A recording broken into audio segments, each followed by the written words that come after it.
आप सभी को प्रणाम। परम पूज्य गुरुदेव पंडित श्री राम शर्मा आचार्य जी के विचार प्रसार में आप सभी का स्वागत है। हमारी वसीयत और विरासत परम पूज्य गुरुदेव की आत्मकथा का तृतीय अध्याय, समर्थ गुरु की प्राप्ति, एक अनुपम सुयोग। रामकृष्ण विवेकानंद को ढूंढते हुए उनके घर गए थे। शिवाजी को समर्थ गुरु रामदास ने खोजा था। चाणक्य चंद्रगुप्त को पकड़ कर लाए थे। गोखले गांधी पर सवार हुए थे। हमारे संबंध में भी यही बात है। मार्गदर्शक सूक्ष्म शरीर से 15 वर्ष की आयु में घर आए थे और आस्था जगाकर उन्होंने दिशा विशेष पर लगाया था। सोचता हूँ कि जब असंख्य सद्गुरु की तलाश में फिरते और धूर्तों से सिर मुड़ाने के उपरांत खाली हाथ वापस लौटते हैं, तब अपनी ही विशेषता थी, जिसके कारण एक दिव्य शक्ति को बिना बुलाए स्वेच्छापूर्वक घर आना और अनुग्रह बरसाना पड़ा। इसका उत्तर एक ही हो सकता है कि जन्म जन्मांतरों से पात्रता के अर्जन का प्रयास। यह प्रायः जल्दी नहीं हो पाता। व्रतशील होकर लंबे समय तक के कुसंस्कारों के विरुद्ध लड़ना होता है। संकल्प, धैर्य और श्रद्धा का त्रिविध सुयोग अपनाए रहने पर मनोभूमि ऐसी बनती है कि आध्यात्म के दिव्य अवतरण को धारण कर सके। यह पात्रता ही शिष्यत्व है, जिसकी पूर्ति कहीं से भी हो जाती है। समय पात्रता विकसित करने में लगता है, गुरु मिलने में नहीं। एकलव्य के मिट्टी के द्रोणाचार्य असली की तुलना में कहीं अधिक कारगर सिद्ध होने लगे थे। कबीर को अछूत होने के कारण जब रामानंद ने दीक्षा देने से इनकार कर दिया, तो उनने एक युक्ति निकाली। काशी घाट की जिस सीढ़ियों पर रामानंद नित्य स्नान के लिए जाया करते थे, उन पर भोर होने से पूर्व ही कबीर जा लेटे। रामानंद अंधेरे में निकले तो पैर लड़के के सीने पर पड़ा। चौंके, राम नाम कहते हुए पीछे हट गए। कबीर ने इसी को दीक्षा संस्कार मान लिया और राम नाम को मंत्र तथा रामानंद को गुरु कहने लगे। ये श्रद्धा का विषय है। जब पत्थर की प्रतिमा देवता बन सकती है, तो श्रद्धा के बल पर किसी उपयुक्त व्यक्तित्व को गुरु क्यों नहीं बनाया जा सकता। आवश्यक नहीं कि इसके लिए विधिवत संस्कार कराया ही जाए, कान फुकवाए ही जाए। आध्यात्म प्रयोजनों के लिए गुरु स्तर के सहायक की इसलिए आवश्यकता पड़ती है कि उसे पिता और अध्यापक का दोहरा उत्तरदायित्व निभाना पड़ता है। पिता बच्चे को अपनी कमाई का एक अंश देकर पढ़ने की सारी साधन सामग्री जुटाता है। अध्यापक उनके ज्ञान अनुभव को बढ़ाता है। दोनों के सहयोग से ही बच्चे का निर्वाह और शिक्षण चलता है। भौतिक निर्वाह की आवश्यकता को पिता भी पूरा कर देता है, पर आत्मिक क्षेत्र में प्रगति के लिए जिन वस्तुओं की आवश्यकता है, उसमें मन स्थिति के अनुरूप मार्गदर्शन करने तथा सौंपे हुए कार्य को कर सकने के लिए आवश्यक सामर्थ्य गुरु अपने संचित तप भंडार में से निकालकर हस्तांतरित करता है। इसके बिना अनाथ बालक की तरह शिष्य एकाकी पुरुषार्थ के बलबूते उतना नहीं कर सकता जितना कि करना चाहिए। इसी कारण गुरु बिन होय न ज्ञान की उक्ति आध्यात्म के क्षेत्र में विशेष रूप से प्रयुक्त होती है। दूसरे लोग गुरु तलाश करते फिरते भी हैं, पर सुयोग्य तक जा पहुंचने पर निराश होते हैं। स्वाभाविक है, इतना घोर परिश्रम और कष्ट सहकर की गई कमाई ऐसे ही कुपात्र और विलास संग्रह, अहंकार, अपव्यय के लिए हस्तांतरित नहीं की जा सकती। देने वाले में इतनी बुद्धि भी होती है कि लेने वाले की प्रामाणिकता किस स्तर की है। जो दिया जा रहा है उसका उपयोग किस कार्य में होगा, यह भी जांचें।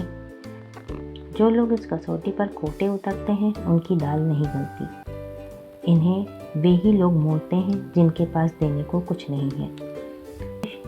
मात्र शिकार फंसाकर शिष्य से जिस बहाने दान दक्षिणा मांगते रहते हैं।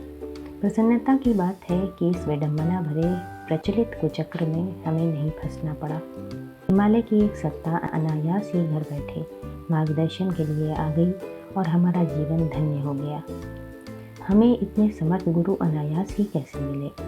इस प्रश्न का एक ही समाधान निकलता है कि उसके लिए लंबे समय से जन्म जन्मांतरों से पात्रता अर्जन की धैर्यपूर्वक तैयारी की गई। उतावली नहीं बरती गई। बातों में फंसाकर किसी गुरु की जेब काट लेने जैसी उस्तादी नहीं बरती गई, वरन ये प्रतीक्षा की गई कि अपने नाले को किसी पवित्र सरिता में मिलाकर अपनी हस्ती का उसी में समापन किया जाए। किसी भौतिक प्रयोजन के लिए इस सुयोग की ताक-झाँक नहीं की गई, वरन यही सोचा जाता रहा कि जीवन संपदा की श्रद्धांजलि किसी देवता के चरणों में समर्पित करके धन्य बनाया जाए। दयानंद ने गुरु विरजानंद की इच्छानुरूप अपने जीवन का उत्सर्ग किया था। विवेकानंद अपनी सभी इच्छाएं समाप्त करके गुरु को संतोष देने वाले कष्ट साध्य कार्य में प्रवृत्त हुए थे। इसी में सच्ची गुरु भक्ति और गुरु दक्षिणा है। हनुमान ने राम को अपना समर्पण करके प्रत्यक्षतः तो सब कुछ खोया ही था, पर परोक्षतः वे संत तुल्य बन गए थे और वह कार्य करने लगे थे जो राम के ही बलबूते के थे। समुद्र छलांगना, पर्वत उखाड़ना, लंका जलाना बेचारे हनुमान नहीं कर सकते थे। वे तो अपने सुग्रीव को बाली के अत्याचार तक से छुड़ाने में समर्थ नहीं हो सके थे। समर्पण ही था जिसने एकात्मता उत्पन्न कर दी। गंदे नाले में थोड़ा गंगा जल गिर पड़े तो वो गंदगी बन जाएगा। यदि बहती हुई गंगा में थोड़ी गंदगी जा मिले तो फिर उसका अस्तित्व ही समाप्त हो जाएगा। जो बचेगा मात्र गंगा जल ही होगा। जो स्वयं समर्थ नहीं है वे सभी समर्थों के प्रति समर्पित होकर उन्हीं के समतुल्य बन गए हैं। ईंधन जब आग से लिपट जाता है तो फिर उसकी हेय स्थिति नहीं रहती, वरन अग्नि के समान प्रखरता आ जाती है। वो तद्रूप हो जाता है। श्रद्धा का केंद्र भगवान है और प्राप्त भी उसी को करना पड़ता है, पर उस अदृश्य के साथ संबंध जोड़ने के लिए किसी दृश्य प्रतीक का सहारा लेना आवश्यक होता है। इस कार्य को देव प्रतिमाओं के सहारे भी संपन्न किया जा सकता है और देहधारी गुरु यदि इस स्तर का है तो उस आवश्यकता की पूर्ति करा सकता है। हमारे ये मनोरथ अनायास ही पूरे हो गए।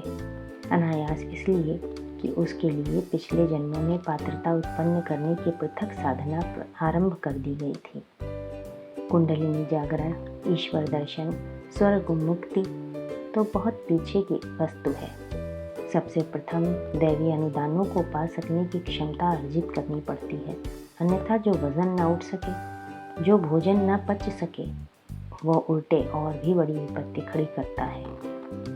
प्रथम मिलन के दिन समर्पण संपन्न हुआ और उसके सच्चे झूठे होने की परीक्षा भी तत्काल ही चल पड़ी। दो बातें विशेष रूप से कही गईं। संसारी लोग क्या करते हैं और क्या कहते हैं उसकी ओर से मुंह मोड़कर निर्धारित लक्ष्य की ओर एकाकी साहस के बलबूते चलते रहना। दूसरा ये कि अपने को अधिक पवित्र और प्रखर बनाने के लिए तपश्चर्या में जुट जाना। 24 वर्ष के 24 गायत्री महापुरुष चरण के साथ जौ की रोटी और छाछ पर निर्वाह करने का अनुशासन रखा। सामर्थ्य विकसित होते ही वो सब कुछ मिलेगा जो आध्यात्म मार्ग के साधकों को मिलता है, किंतु मिलेगा विशुद्ध परमार्थ के लिए। तुच्छ स्वार्थों की सिद्धि में उन दैवीय अनुदानों को प्रयुक्त न किया जा सके।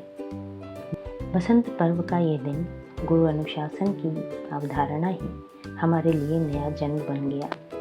याचकों की कमी नहीं, पर सत्पात्रों पर सब कुछ लुटा देने वाले सहृदयों की भी कमी नहीं। कृष्ण ने सुदामा पर सब कुछ लुटा दिया था। सद्गुरु की प्राप्ति हमारे जीवन का अनन्य एवं परम सौभाग्य रहा। आज के लिए इतना ही। हमारी वसीयत और विरासत, अध्याय 3, पृष्ठ संख्या 17 से 20। आप सभी को अपना बहुमूल्य समय देने के लिए हृदय से आभार एवं अनेकों धन्यवाद। सादर प्रणाम।